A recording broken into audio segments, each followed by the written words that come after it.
E ouviu-lhes uma voz que se dirigia a ele: levanta-te, Pedro, mata e come. Mas Pedro replicou-lhe: de modo nenhum, Senhor, porque jamais comi coisa alguma comum e imunda. Segunda vez a voz lhe falou: ao que Deus purificou, não consideres comum. Amém? Vamos abrir também a palavra de Deus em Lucas, capítulo número 23, verso 39.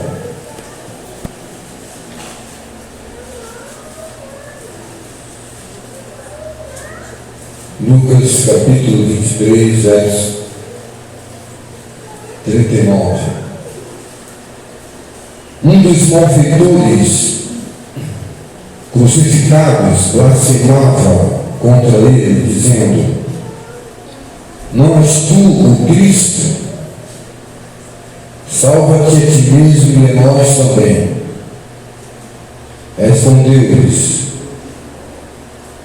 Respondeu-lhe, porém, o outro repreendeu-o, dizendo: nem ao menos temes a Deus estando sobre vossa sentença?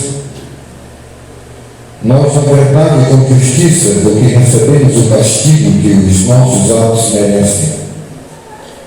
Mas este nem mal fez. E acrescentou Jesus: lembra-te de mim quando entrares no teu reino. Jesus lhe respondeu: em verdade te digo que hoje estarás comigo no paraíso. Amém? Incline sua cabeça e vamos falar ao Senhor, em nome de Jesus, para que o Senhor possa nos elevar-nos na mensagem. Deus eterno e Pai do nosso Senhor e Salvador Jesus Cristo, graças te damos por essa palavra linda aqui hoje. Que o Santo Espírito possa falar aos nossos corações de forma profunda e edificante para a glória do teu santo e eterno nome. Amém. Meus amados irmãos, nós temos aqui dois textos que nós acabamos de ler, e talvez você esteja perguntando onde está o paralelo, né, que cruza esses dois versículos, que me chama aqui a atenção. Aqui nós estamos observando o tempo da crucificação, né, quando Jesus foi crucificado, esteve de um lado um ladrão e tendo do outro lado o outro ladrão. E vemos aqui,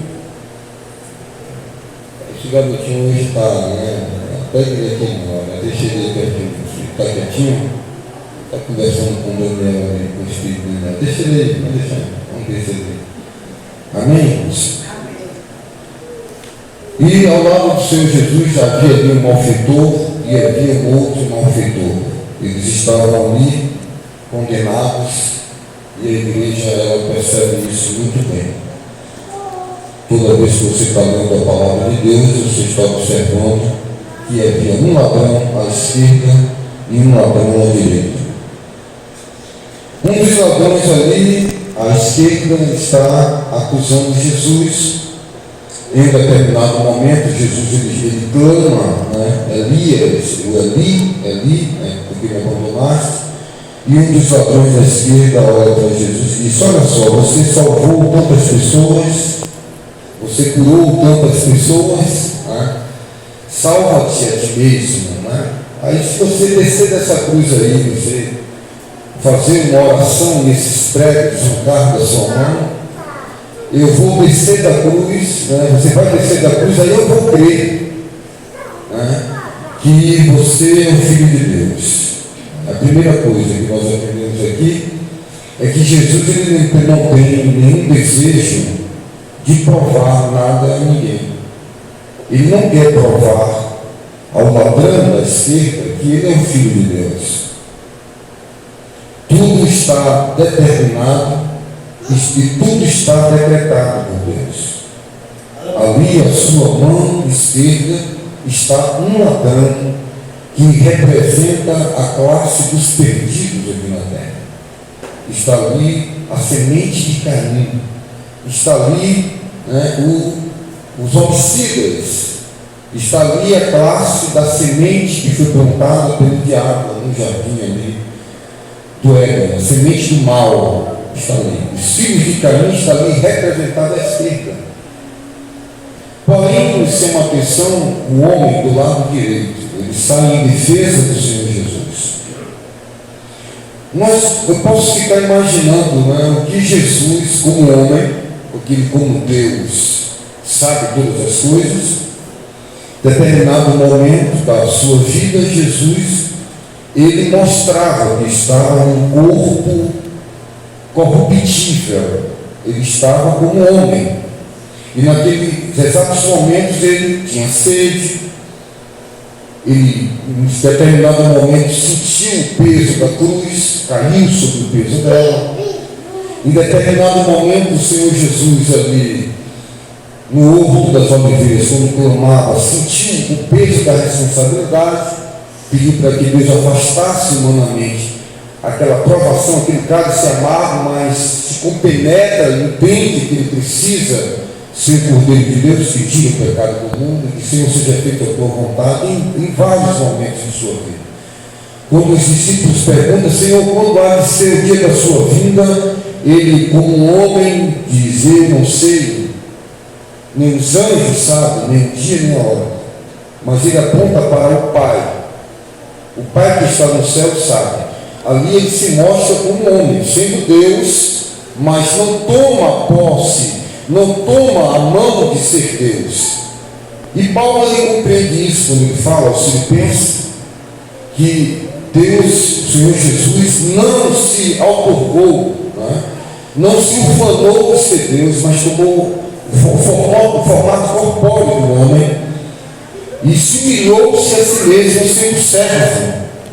Então ali nós observamos que o Senhor Jesus, como homem, para cumprir a sua missão, ele não veio pronto, ele não veio capacitado, ele ali nasce por obra do Espírito, através daquela abnegada serva de Deus, Maria. Conhecemos todos os trâmites, todos os acontecimentos, a ida do anjo Gabriel, o anúncio, a fuga para o Egito, toda a situação que o Senhor Jesus passou como criança, como adolescente no templo, aos 12 anos de idade, como ele foi se formando, estudando, lendo a palavra, se afastando da multidão, nas horas oportunas, buscando o deserto, buscando o monte para orar, para se compenetrar, para buscar a unção de Deus, buscar o poder de Deus, buscar a virtude de Deus, para com autoridade poder pregar o Evangelho.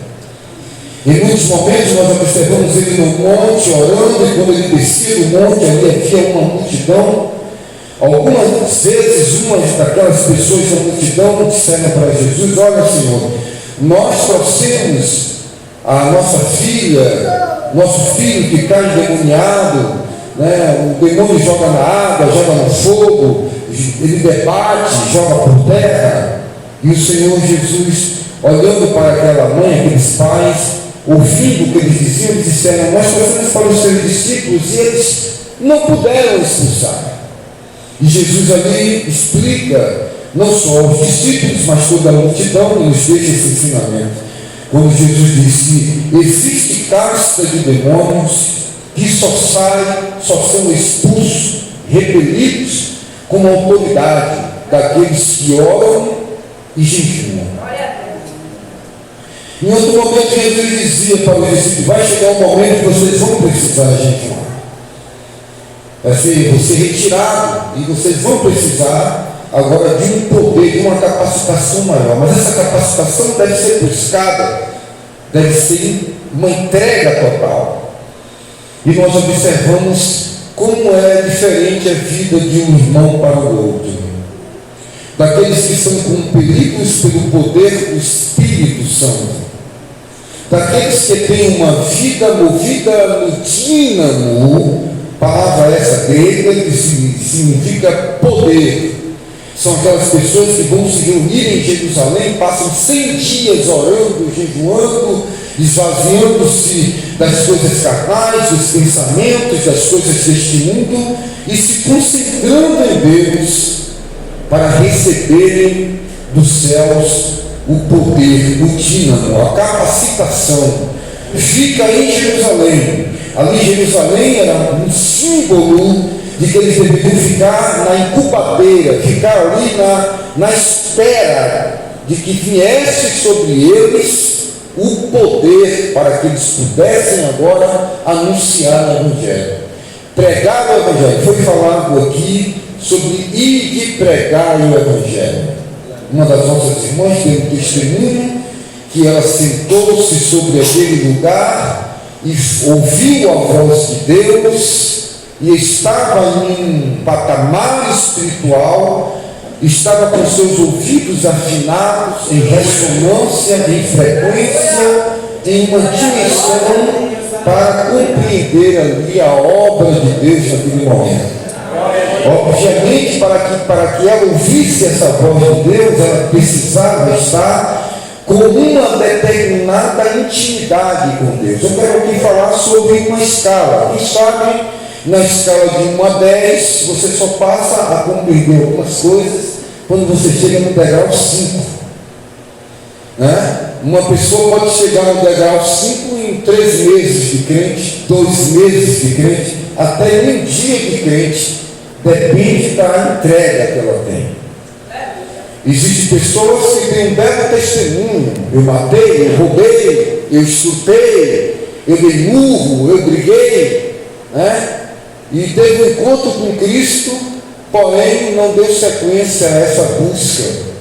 Estão sempre cheios de desculpas, sempre seguindo e levando o Evangelho e vivendo o Evangelho em um nível de tranquilidade, um nível que quando vai orar, não tem virtude para poder operar no mundo espiritual as maravilhas de Deus. Jesus, como ele era um homem cheio do Espírito de Deus, porque ele buscava, era uma ordem, né?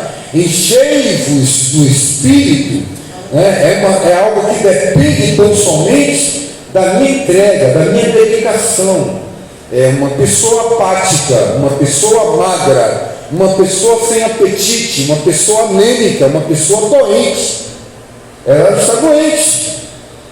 Então ela não se alimenta, então ela fica fraca, magra, doentia.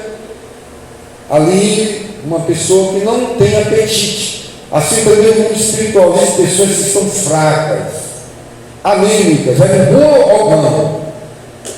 Era um bom batuqueiro, era um bom vendedor de crack, era um bom fumador de maconha,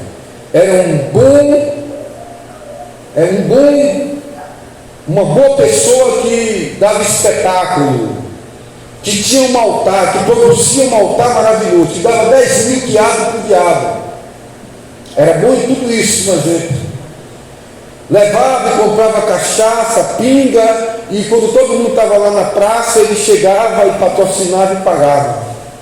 Tem muita gente que foi muito bom, mas no mundo espiritual se torna pessoas fracassadas, neutralizadas, sem disposição, que faz a vida pesada, que faz o desenrolar de uma reunião trancada, porque não há uma entrega, não há uma dedicação.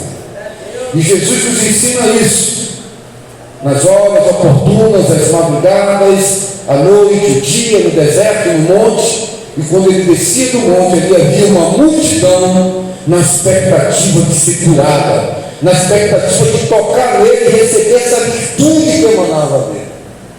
E a nossa irmã deu esse exemplo. Ela estava ali não como uma pessoa natural, como foi bem dito aqui nessa manhã. Que as pessoas naturais, elas não compreendem, elas navegam, elas trabalham em um nível de um degrau.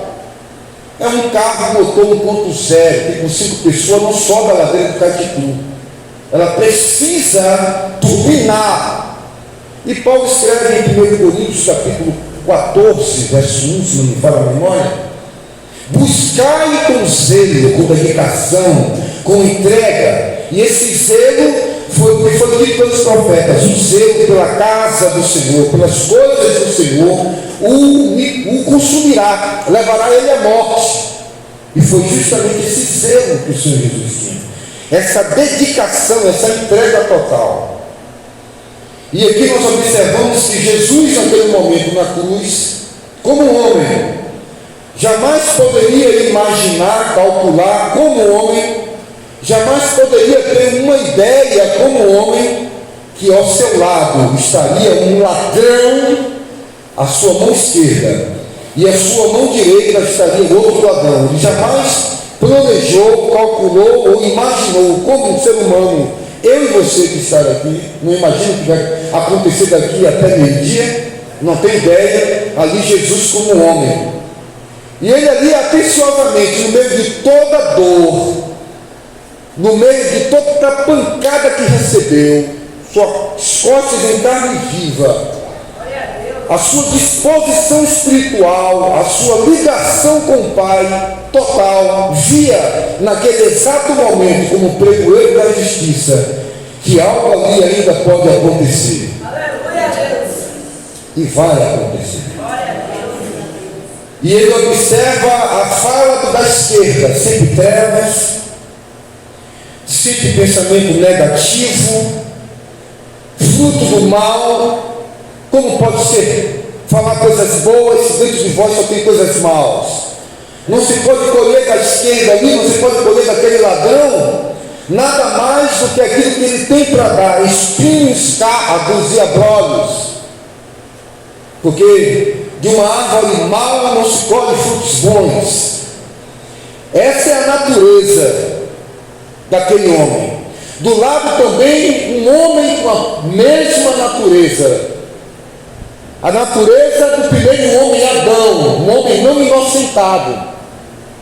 Mas a diferença desses dois homens, filhos do primeiro Adão, pecadores, é que em um havia disposição de acusar, e no outro havia a disposição de defendê-lo e dizer: olha, nós estamos aqui, eu reconheço. E esse reconhecer, que as Escrituras chamam de cair em si, aconteceu com Pedro, quando ele negou a Jesus 3 vezes, e na terceira vez que o galo cantou, Pedro caiu em si daquilo que ele tinha feito. Aquele ladrão da cruz, esse cair em si significa raciocinar. Cair em si significa entender o acontecimento. E aquele ladrão da cruz, caindo em si, entende aquele acontecimento como um ser racional, com a sua consciência. Ele então fala, ele expressa conforme o seu entendimento: nós estamos aqui porque nós merecemos, porque nós praticamos atos contra a sociedade, ferimos a lei e estamos colhendo o fruto de nossas ações. Mas este homem que está aí, aleluia, nenhum mal fez. Este homem que está aí não fez nada, ele é justo e é inocente. Glória a Deus. E aquele homem lança uma palavra para Jesus. Ele olha para Jesus e diz: Senhor, lembra-te de mim quando entrares no teu reino. Aqui nesse ponto, a minha alma se inebria. Nesse ponto eu me alegro. Como é que aquele homem ladrão, não sei, porque diz que 2 ladrões, diz a Escritura, ladrão, 2 malfeitores, 2 operadores de obras mal. E quem é diferente deles? Deus do céu olhou para a terra, não viu um justo sequer, encerrou todos os homens debaixo do pecado, e onde abundou o pecado, vai agora na cruz, já se inicia superabundando a graça. Jesus talvez ficou espantado. Talvez Jesus ficou, meu Deus do céu. Quem falou para esse ladrão, esse malfeitor, que eu tenho um reino? Você já estudou sobre o reino de Deus? Você tem compreensão do reino de Deus? Será que aquele malfeitor, há 3 anos e meio atrás, estava ali e ouviu Jesus no seu primeiro discurso, na sua primeira pregação, lá em Marcos capítulo 1, verso 16, 17, 18, 19, quando ele abre a boca e clama dizendo: arrependei-vos e crede no Evangelho, é chegado a vós o reino. Será que aquele ladrão não estava ali naquele momento? Ou no momento lá do monte do sermão, das bem-aventuranças? Bem-aventurados, limpos de coração, porque eles verão a Deus. Será que ele estava naquele momento que ele ouviu, talvez, aquele que não comeu da minha carne, não bebeu do meu sangue, não tem parte comigo, não tem como entrar no reino dos céus, a voz é chegar do reino dos céus? E aquele ladrão, despertado ali agora naquele momento, tem uma consciência cristocêntrica de uma das doutrinas elementares das boas novas, o Evangelho, o reino, o Evangelho da graça. Lembra-te de mim. Quando entrares no teu reino, ele aponta uma outra coisa. Ele aponta que aquele ladrão tem conhecimento de uma vida após a morte. É muito mais profundo. Eu quero dizer para você, ladrão da esquerda, que não vai acabar aqui nessa cruz. Depois da morte, segue-se o juízo final. Não acaba aqui, mas eu quero já dizer para o Senhor Jesus: lembre de mim. Quando você quer? Quando tu entrar no reino que é teu. Será que ele estava naquele momento? Quando alguém ali naquela feira pública cobrou o imposto de Pedro, e Jesus disse: vai, pesca e paga por mim, por ti. E Jesus disse para Pedro: dai a César o que é de César e a Deus o que é de Deus. Ou quando os soldados ali no Monte das Oliveiras foram prender Jesus, ele disse: o meu reino não é deste mundo. Aquele ladrão sabia que o reino de Jesus era um reino além da morte. E aquele ladrão diz: lembra-te de mim. Que horas você quer? Daqui a pouco nós vamos morrer. Sim, eu sei, mas eu creio na vida eterna. Em outras palavras, aquele ladrão estava dizendo: eu creio na vida eterna. E eu quero, Senhor, que tu lembre de mim quando tu entrares lá no teu reino. E Jesus olha para aquele ladrão e diz: hoje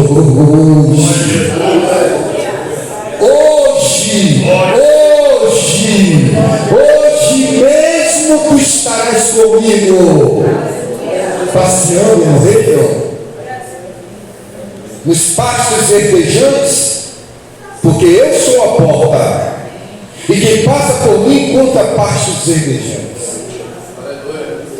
Mas o que é que isso tem a ver com Pedro?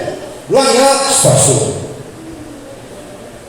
diz as Escrituras que havia um homem, Cornélio, que orava a Deus a hora nona. E Cornélio orava a Deus a hora nona. E no outro dia, Pedro orava a hora sexta. Você dá para entender que as coisas são para quem ora? Que discernimento é para quem ora? O que é que acontece, senhores aqui que dirigem moto, dirigem carro, quando começa a faltar gasolina no tanque do carro?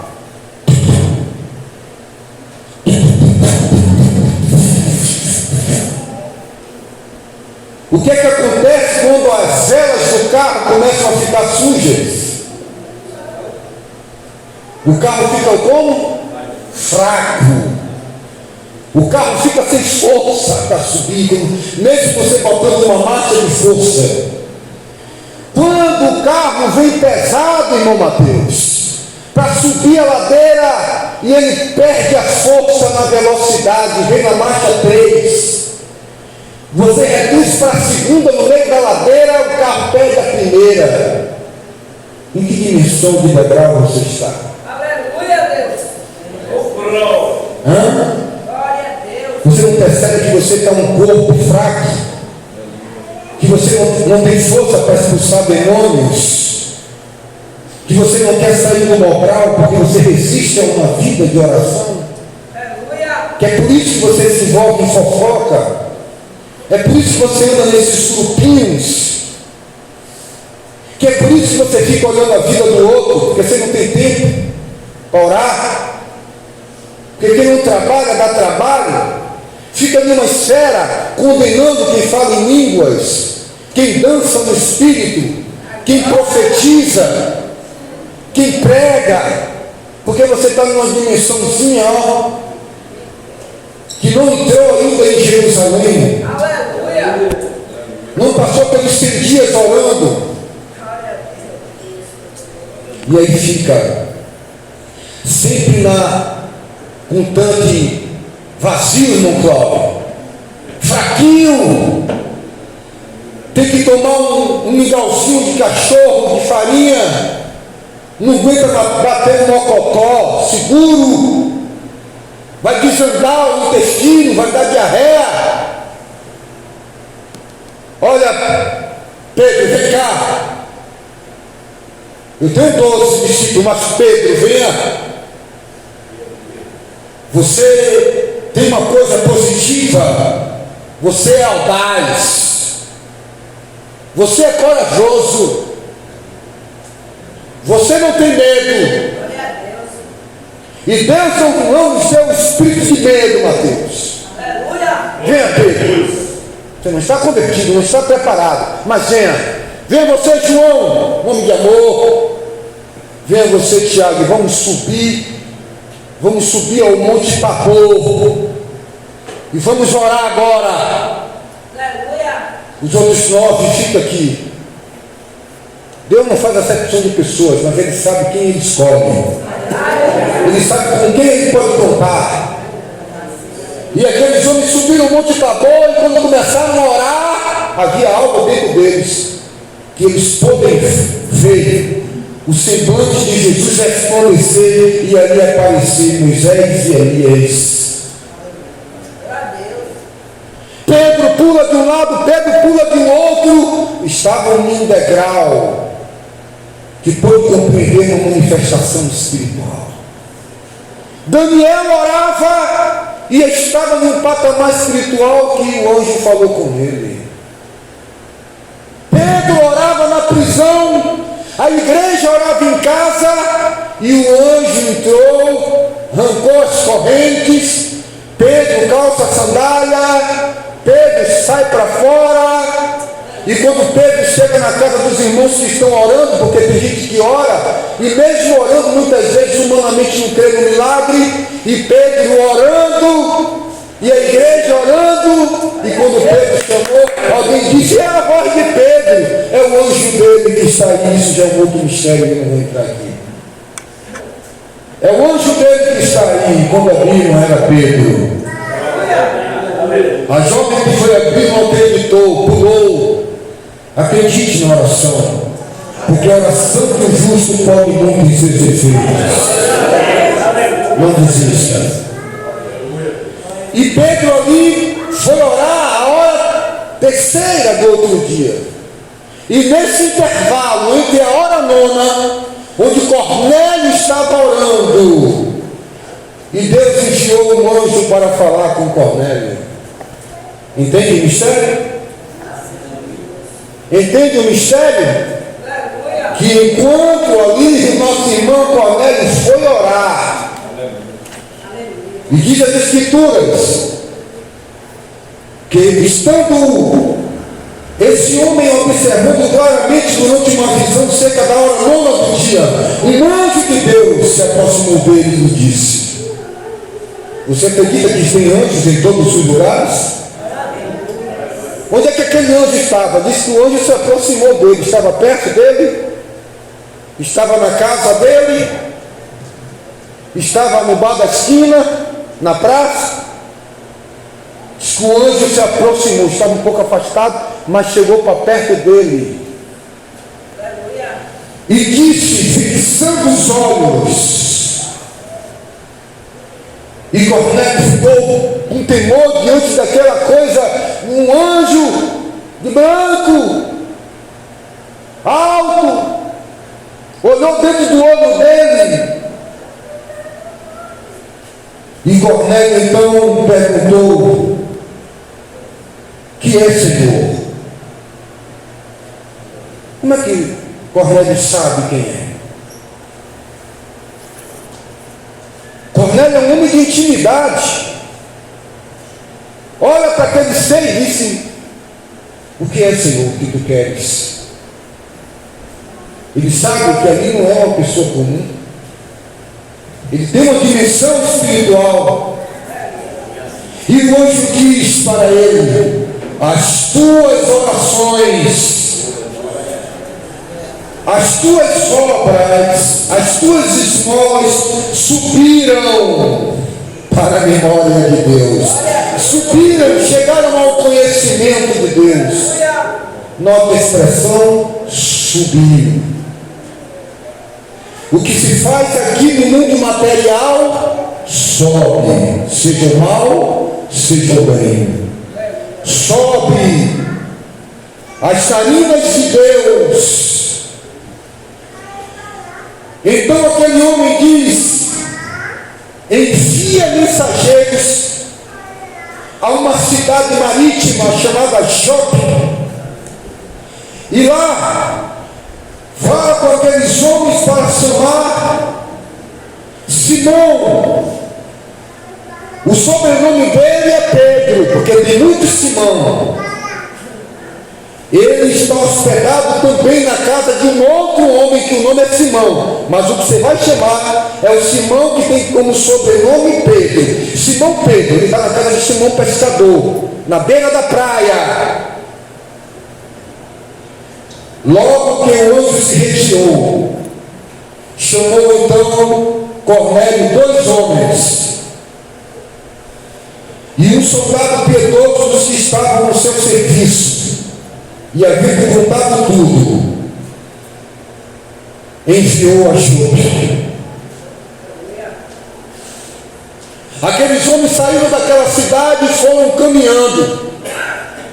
As Escrituras diz que aqueles homens saíram de Cruz para Muritiba, vieram andando, ou de Muritiba para Feira de Santana. Disse, quando chegaram perto, estavam mais ou menos em Conceição de Feira. As Escrituras diz que instigou no coração de Pedro. Pedro estava ali e sentiu no coração, porque era a hora terceira, e note que Pedro, na hora nona, em outra oportunidade, ia com João para o templo orar, e ali havia um homem pedindo esmola, e na hora da oração, tudo é oração, envolvido com oração, aquele homem disse: homem, me dá uma esmola. E Pedro olha e disse: não tenho dinheiro, não tenho dinheiro, mas uma coisa nós podemos ter aqui, não temos prata e ouro, mas nós temos uma coisa: levanta e anda. Eles tinham poder tirado dos joelhos do chão, poder tirado de jejum, poder tirado daqueles que sabem administrar a vida, a hora de trabalhar, e Deus em primeiro lugar. Aqui chegou a hora de Deus. Que hora é a hora de Deus na sua vida? Nenhuma hora. A hora do atraso, a hora dessa vida de crente de meia boca. Você não tem hora com Deus, cara. Você não tem terceira, você não tem quarta, não tem nona. O que você tem para Deus é o que dá, e quanto dá.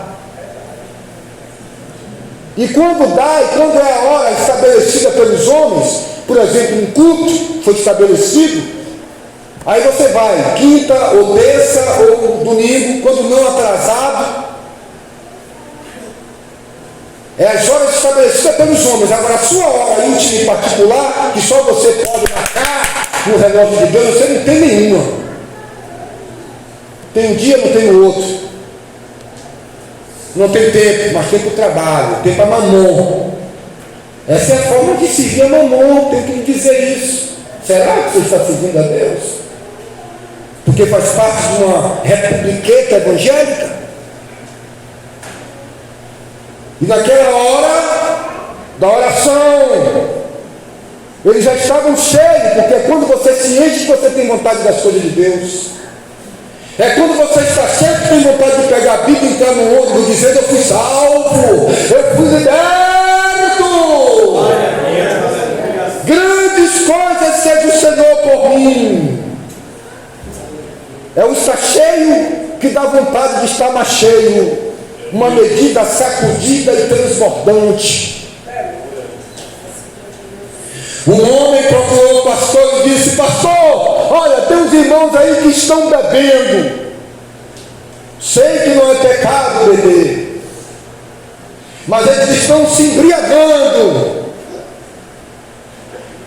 E o pastor disse: é verdade, não vos embriagueis.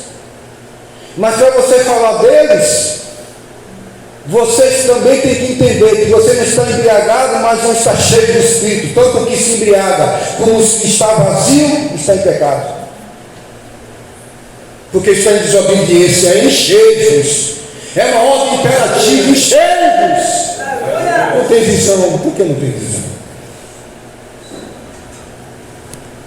Não ouve a voz do anjo dizendo: fica aí na pedra, sentada, não tem intimidade. Só trabalha no 1.0, só trabalha na marcha fraca. É uma vergonha, o carro todo bonitão, né? Diz que fizeram um carro aí, um tal de um Jeep Renegade, o carro lindo, pesado, mas pela primeira vez na história da Jeep, que é um motor 4x4, na primeira vez na história daquela montadora, um carro grande, pesado, bonito, perfeito, mas com um motor fraco, um coração fraco, uma vida fraca. Não alavanca, não arrebenta, não sobe ladeira, não tem grotilhão e tem pé de serra. O coração não tem mancha do pó da terra. Mas quando você está cheio, você quer as coisas de Deus. Você não quer as pornografias. Vocês não querem os TikToks da vida. Vocês não querem os kawaii. Não passa tempo com o Instagram. Estamos vivendo uma geração adúltera, que cobiça as mulheres que botam suas calças coladas, fitness. Quando você está cheio do Espírito, você quer parecer com Maria, salve agraciada. Você quer parecer com Isabel, que estava com João o Batista no ventre, primo de Jesus, e quando recebeu a visita de Maria, estando ela também ali com Jesus no seu útero em fase de formação, ela olhou e disse: mas a quem dera eu receber a visita de minha prima Maria. E disse que João Batista deu reteté dentro da barriga de Isabel. Eles chamam de reteté na carne, mas ele foi cheio do Espírito Santo de Deus. Porque o que tem aí é movimento de homens que tentam ter o mover de Deus a troco de pix. Tentam ter o poder de Deus a troco de roupas, a troco de palavras bonitas, a troco de não entrar no quarto e fechar a porta. Cornélio entrou no quarto e fechou a porta. Pedro entrou no quarto porta, porque está escrito: entra no teu quarto, fecha a porta, comunhão não é com ninguém. Ninguém tem que saber que você está no monte, que você está jejuando. É o seu Pai que está nos céus, em oculto te recompensará. E o que aconteceu, pastor Paulo? Que quando Pedro está ali, em oração, e aqueles dois homens vão em direção à sua casa, e Pedro não está sabendo de nada. E ali, quando Pedro, a hora sexta, quando ele estava ali em jejum, com fome, e as pessoas estavam preparando a comida, naquele momento ele teve um êxtase, porque quando o estômago está vazio, o cérebro trabalha melhor, diz os neurocientistas. Quando a sua carne não está alimentada, ela está absorta no mundo espiritual, na física quântica, as frequências, porque a carne, ela é fraca, o espírito está pronto. E naquele exato momento, meus amados irmãos, ele teve uma visão. O lençol com todos os animais imundos, pernilongo, animais, gansos, porcos, todos os animais ali proibidos estavam ali. Uma ave cegonha e várias outras aves estavam ali. E ele teve essa visão. Aves que eram proibidas, que representavam povos, línguas e nações. E Deus disse para ele: mata e come. E ele fala uma coisa aqui. Jesus foi orar no monte, olha a oração, e passou 12 horas de relógio orando, tirando um período de 1 hora por cada discípulo que iria escolher. 1 hora por Mateus, 1 hora por Pedro, 1 hora por Marcos. Agora eu vou orar para que tu me mostre agora quem tem que ser Tiago. E aí veio aparecendo, e Jesus foi buscar esses homens. Ele começou a rodar pela cidade dizendo: me mostra. Eu quero falar aqui, quem ora sabe que Deus trabalha com sinais.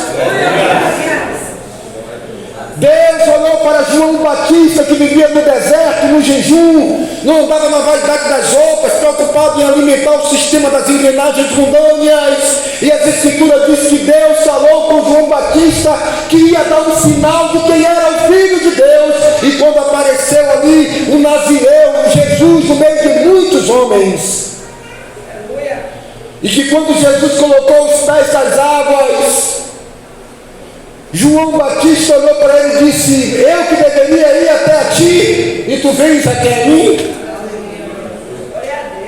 E quando Jesus entra nas águas, João Batista diz: este é o Filho de Deus, que tira o pecado do mundo. Sabe por quê?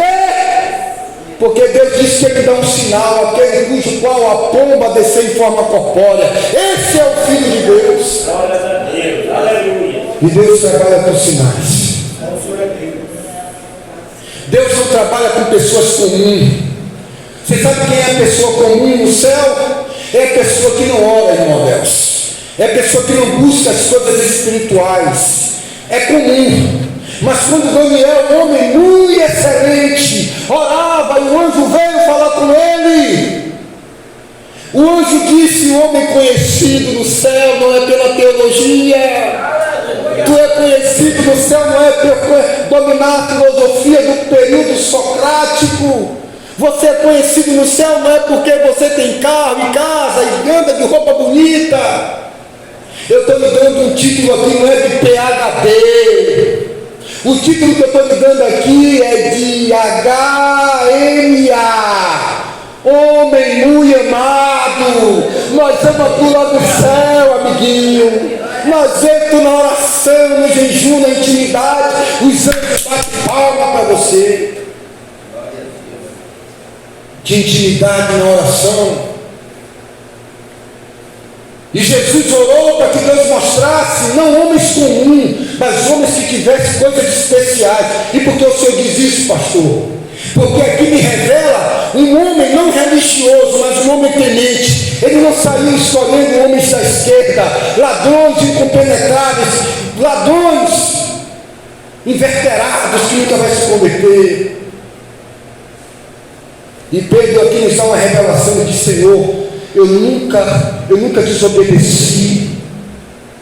Eu não sou sacerdote, eu não sou levita, eu não servi no templo, eu não sou um doutor, eu sou apenas um pescador, mas eu sou obediente à palavra. Eu nunca coloquei na minha boca nenhum animal imundo, nem em período de fome, nem de dificuldade. Eu sempre fui consagrado, obediente, conhecedor da palavra. Eu nunca quebrei a aliança. Foi esse homem que Jesus escolheu, porque ele orou e escolheu você aqui hoje. Quais são os paralelos entre Cornélio, Pedro e o ladrão da direita? Eram homens comuns, mas que tinham um coração quebrantado. Eram homens comuns, mas eram homens contritos. Eram homens comuns, mas que as queixava dentro dele à vontade. Eu não sou nada, mas tu é tudo. Eu não tenho nada, mas tu tem tudo. Eu vou partir para cima de ti, Senhor. Eles são poderosos. Eles colocam o nome deles nas ruas. Eles param seus carrões. Mas eu vou orar, Senhor. Eu vou orar, Senhor, porque eu li na tua palavra que tu escolheu os que não são para confundir os que são. Eu vou ser a diferença no meio deste povo. Eu vou ser a diferença, Daniel, no meio da minha família. Eu vou fazer um movimento. Eu vou cantar aquele hino. Faz em mim um movimento, meu Deus. E aí você se lança ao Senhor e Ele vai fazer um mover. Mas tem que ter algo, um dispositivo, um estímulo, uma força pulsante chamado eu, chamado querer, chamada vontade. Aqueles que dão desculpa dizendo eu sou incapaz se complicam mais ainda, porque se esquecem que são os que não têm que Deus queria dar. Mas aí pega essa palavra para se sentir um cocô, para se desestimular. É o consolo.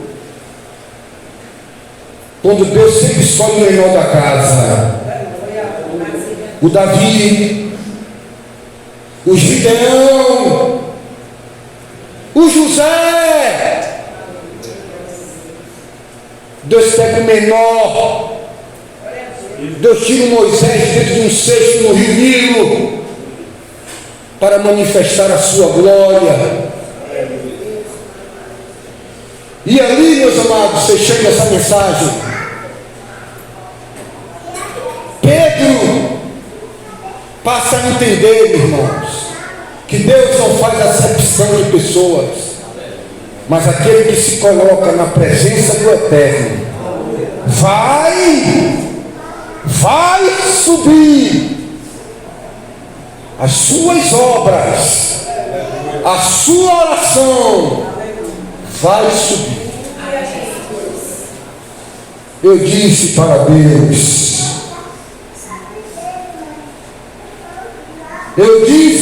Deus, naquela oração: Senhor, eu sou pobre e necessitado, disse Davi, mas o Senhor tem cuidado de mim. Talvez você tenha ainda um ano de vida, 2 meses, 30 dias. uma semana, 24 horas, não importa. Está nas tuas mãos, Senhor, mas eu vou decidir a partir de hoje aqui. 2 servos chegando em direção, e Deus operando na vida de Pedro, lhe dando visão de um lado, visão do outro. Deus quer delinear o seu caminho por visões, por sinais no espiritual. Saia do automático, saia do controle remoto, desligue agora e deixe agora só Deus tomar a direção. Quer mais? Eu vou lhe dar a sobremesa. Um homem orava, porque tudo, como disse no início, é na oração. E um homem orava, e do outro lado vinha um exército para matar. Eu vou chegar lá e vou arregaçar. Eu vou em nome de Deus, Yahvé. Deus está comigo. Ele não tinha consciência daquilo, ele era um ignorante. Mas do outro lado, um homem orava: é Deus! E Deus falou com ele: está vindo aqui agora, eu vou trazer aqui para a tua casa o matador. Meu Deus! O que é que eu fiz, Senhor? O que é que eu fiz para tu mandar ele aqui me entregar na mão do cara que está matando? O cara arregaça, o cara é violento. É um vaso escolhido. Já vim aqui. Quem é, Deus? É Saulo. Oh, meu Deus! A gente ora para acontecer coisa boa, Senhor. E tu está mandando aqui uma coisa ruim para mim, para minha casa. Quem tem o endereço? Para Deus não há nada impossível. Deus acha tudo. Deus faz tudo.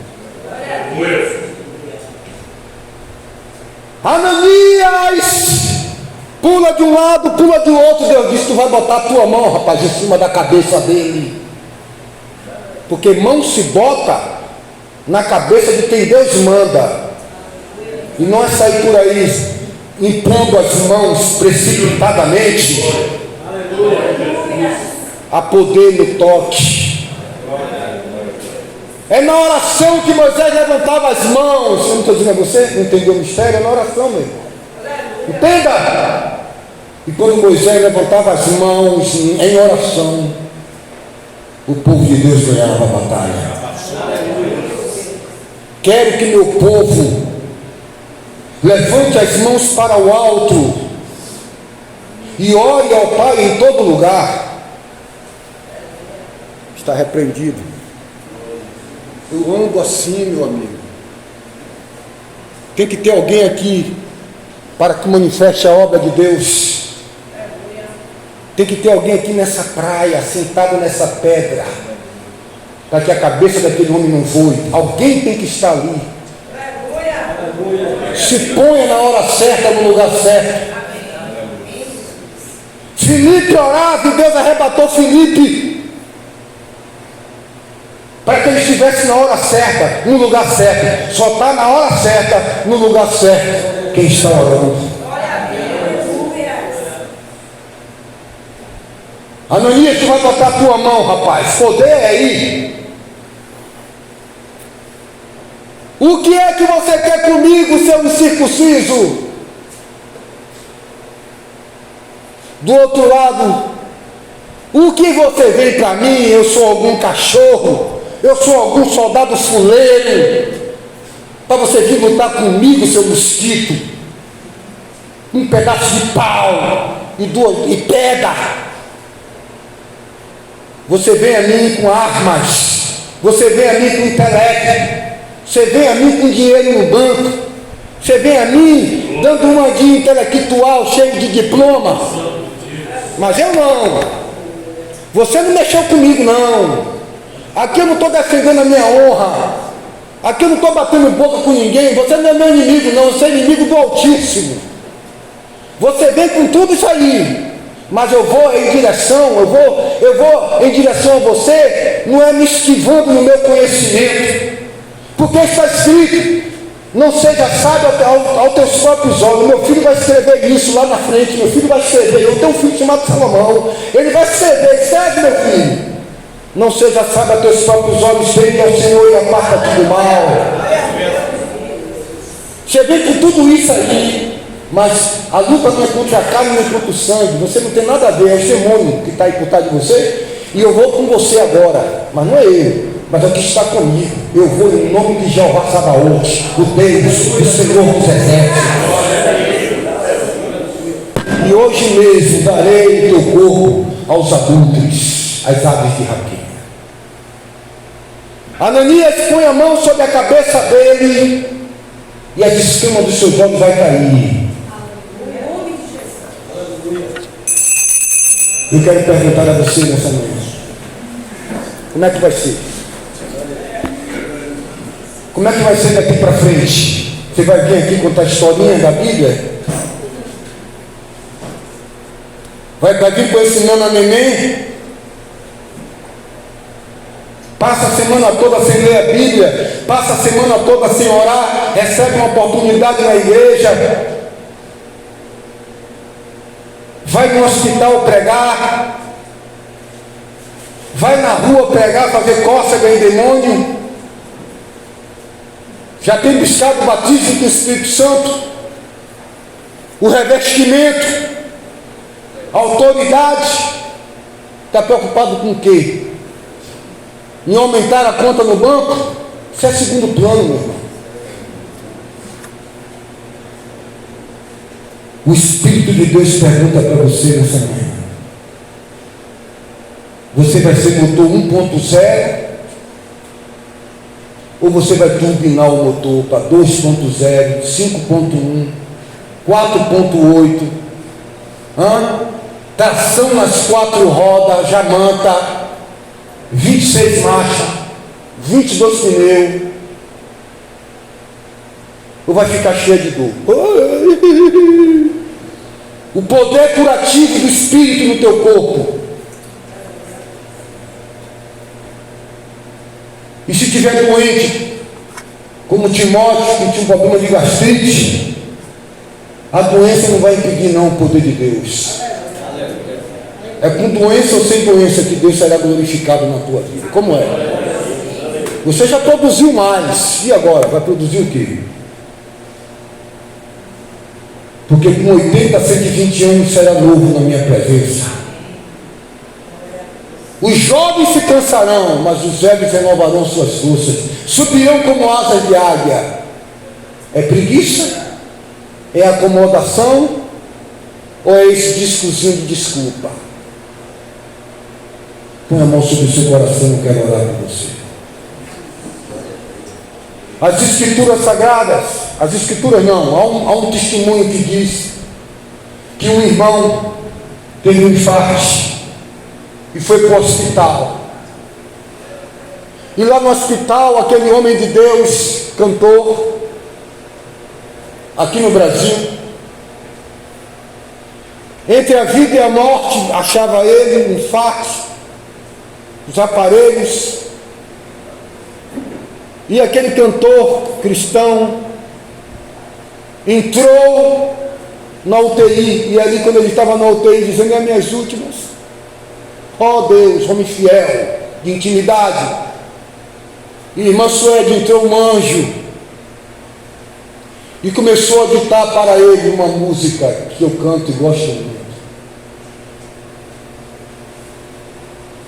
Bate coração, companheiro, ainda não é hora de parar.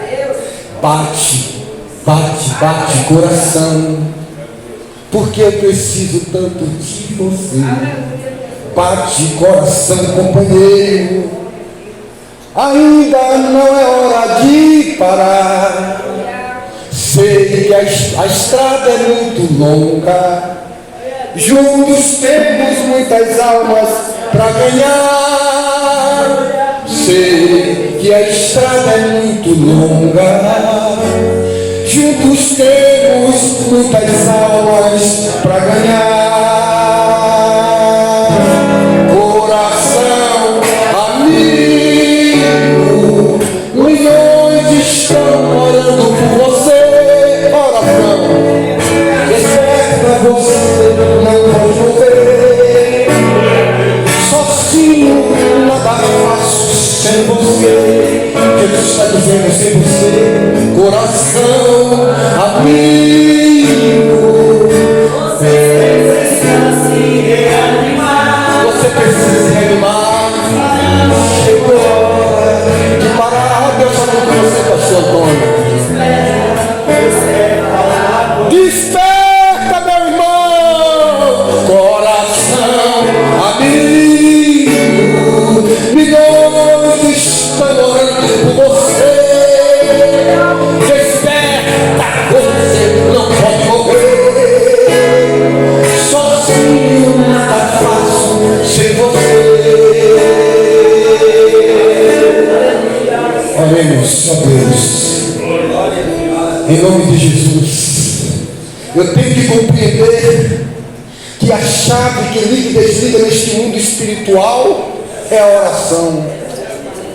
É a oração, como cantava a irmã Minervina aqui, a oração é o telefone do céu.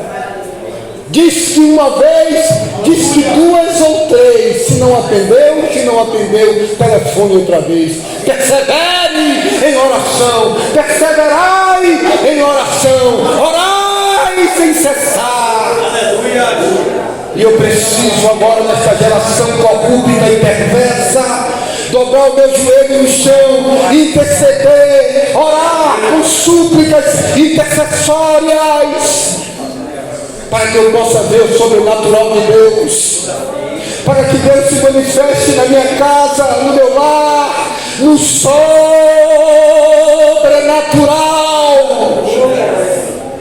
Ó Deus, agora em nome de Jesus, nós neutralizamos todas as potestades, todos os principados, todas as falangetas, principados e denominações no mundo espiritual, sejam abatidos, detidos, em nome do nosso Senhor.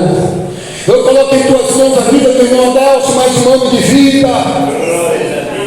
Dá entendimento, dimensão espiritual a esta pequena congregação, disponibilidade, disposição, estímulo de buscar ao Senhor enquanto se pode achar. Procura apresentar-te a Deus, buscar ao Senhor, é o que nós te pedimos, Senhor, em nome do nosso Senhor e Salvador Jesus Cristo. Amém. Amém, meus irmãos.